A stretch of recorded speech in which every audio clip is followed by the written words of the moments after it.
आरक्षण coaching centre Keenjhar में आपका स्वागत है। तो मेरा एक लंबे समय के बाद आज नया वीडियो जाएगा। जो 12th का फिजिक्स जो विद्यार्थी 12th में पढ़ रहे हैं उनको मैं फ्री में A to Z syllabus 12th का फ्री में अपलोड करूंगा।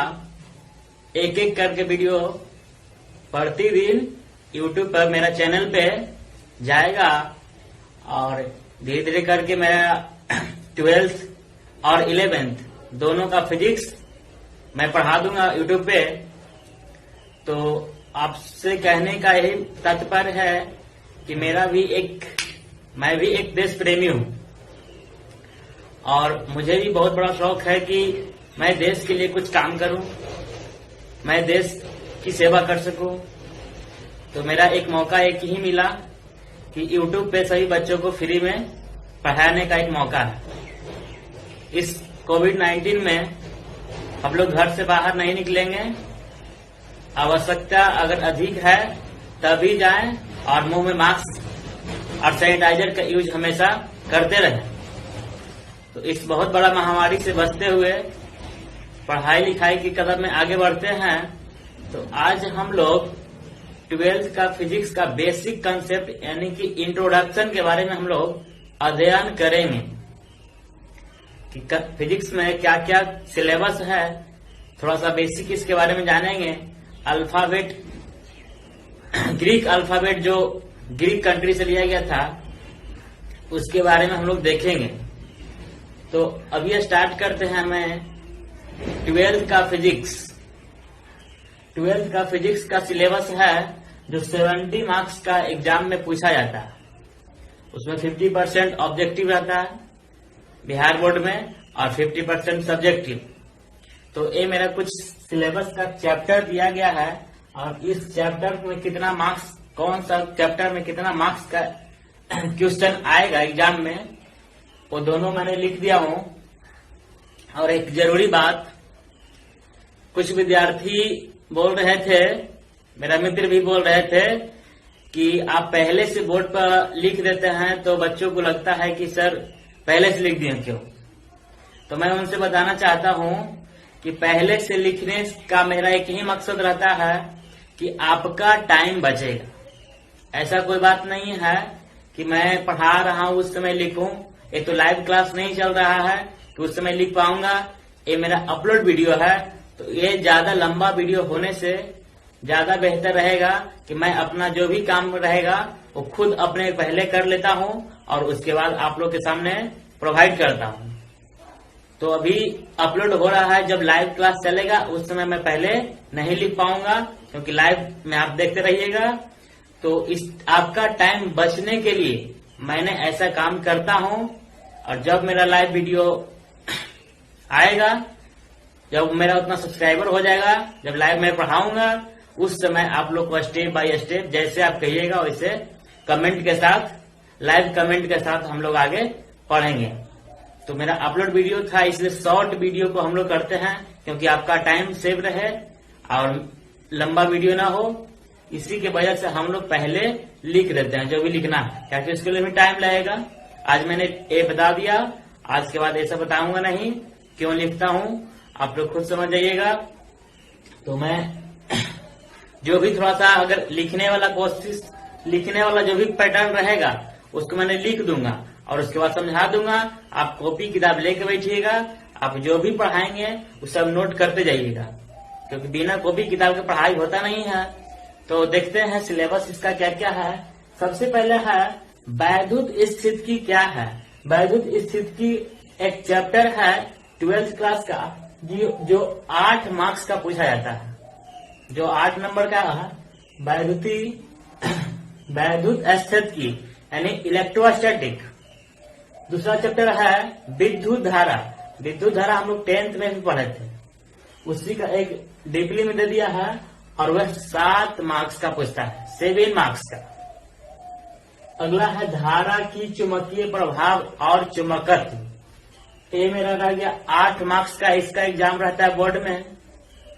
आगे है विद्युत चुंबकीय प्रेरण और प्रत्यावर्ती धारा। ये सब चैप्टर लिखा हुआ है और ये मार्क्स लिखा हुआ है। और एक जरूरी बात, मैं 12th के साथ साथ कंपटीशन का भी एक ऑब्जेक्टिव बताऊंगा जो अधिकतर से अधिकतर कंपटीशन में पूछा जाता है। यानी कि फिजिक्स में हम लोग न्यूमेरिकल और ऑब्जेक्टिव और 12th का जो सिलेबस है सब्जेक्टिव, तीनों एक साथ करेंगे। प्रतिदिन ऐसा चैप्टर आएगा, उसमें जितना भी न्यूमेरिकल रहेगा, ऑब्जेक्टिव रहेगा, वो सारा का सारा मैं प्रोवाइड करूंगा आपके सामने फ्री में। ये मेरा सिलेबस दिया हुआ है। तो सबसे पहले हम लोग पढ़ेंगे वैद्युत स्थितिकी चैप्टर, उसके बाद जब खत्म हो जाएगा तो पढ़ेंगे विद्युत धारा। ऐसे कर करके हम लोग को 12th का पूरा सिलेबस खत्म कर देना है एक एक चैप्टर करते हुए।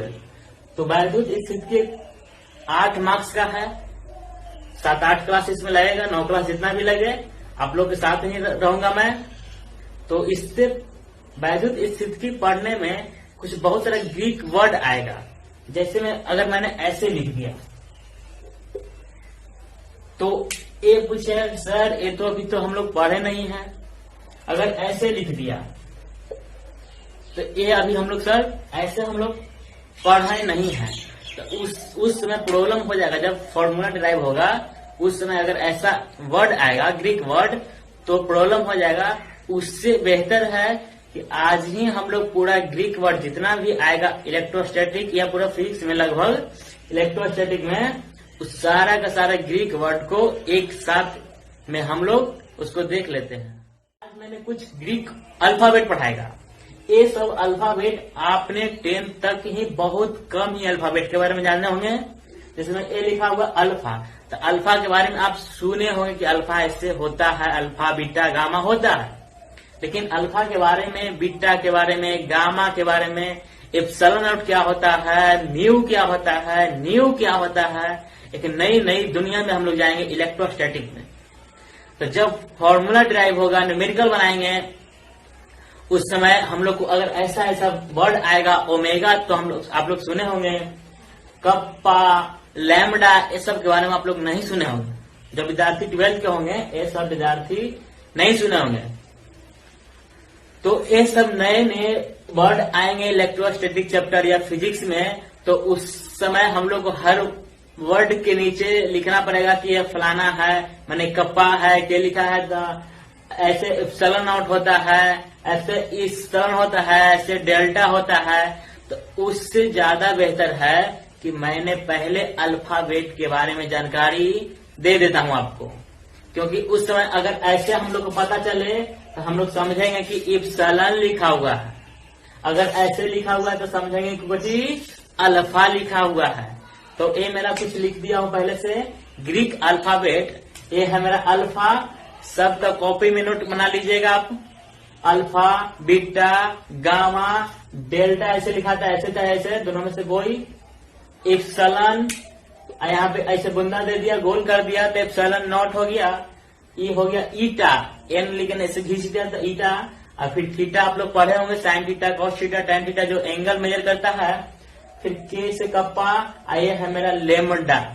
लेमडा के बारे में आप लोग फिजिक्स में पढ़े होंगे। लेमडा यानी कि तरंगदैर्घ्य, वेवलेंथ वाला वर्ड लेमडा। तो ये है मेरा म्यू, एम यू म्यू। ये है म्यू के बगल में गोल बना दिया था, म्यू नॉट हो गया। उसी तरह भी लिखकर ऐसे बनाया है तो न्यू है, ये न्यू है, इसको पढ़ेंगे। और न्यू के नीचे भी एक जीरो लिख दिया था, म्यू नॉट हो गया, न्यू नॉट। फिर ए रो, रो के बारे में भी आप लोग 10th क्लास में इलेक्ट्रिक करंट में पढ़े होंगे। फिर ए है सिग्मा, ऐसे सिग्मा लिखिए, अच्छा ऐसे सिग्मा लिखिए, दोनों ही सिग्मा है।